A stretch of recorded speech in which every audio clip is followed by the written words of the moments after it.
Guy Verhofstadt has been mercilessly taunted on Twitter after criticizing the UK's decision to quit the European Union, with one poster branding him a cyberstalker. The former Belgian Prime Minister, who was the European Parliament's Brexit representative, returned to arguably his favourite subject this morning.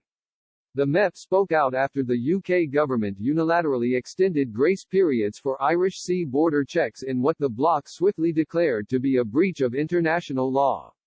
The decision stems from concerns over the Northern Ireland Protocol relating to the transport of goods between Great Britain and Northern Ireland, which critics claim has resulted in a border down the Irish Sea. Mr. Verhofstadt tweeted, repeatedly threatening to break international laws, to avoid taking responsibility for decisions, is no way to govern.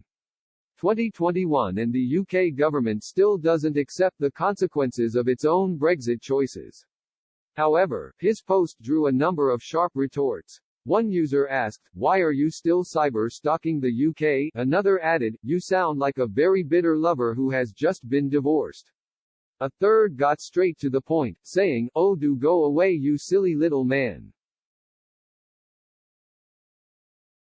Chris Lee said, "If you read the room, you will see that they are trying to preserve peace in a land where over half the population feel the EU is trying to annex British territory.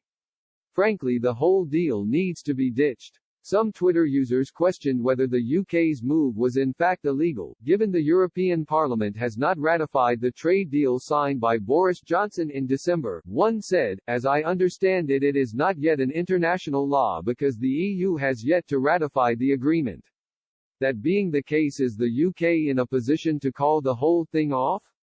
No agreement." Others pointed out the EU's tough approach earlier this year. One said, "Remind me who unilaterally triggered A16 again?" Another added, "The EU broke the agreement when they triggered Article 16 without consulting anyone affected. They threw their toys out of the pram. Now they're being bullies again by refusing to send vaccines to Australia. It's a bit rich them criticizing us for protecting our kingdom." Adam Carter said, "But it's okay for the EU to make threats of a border on the island or Ireland, therefore breaking the Good Friday Agreement.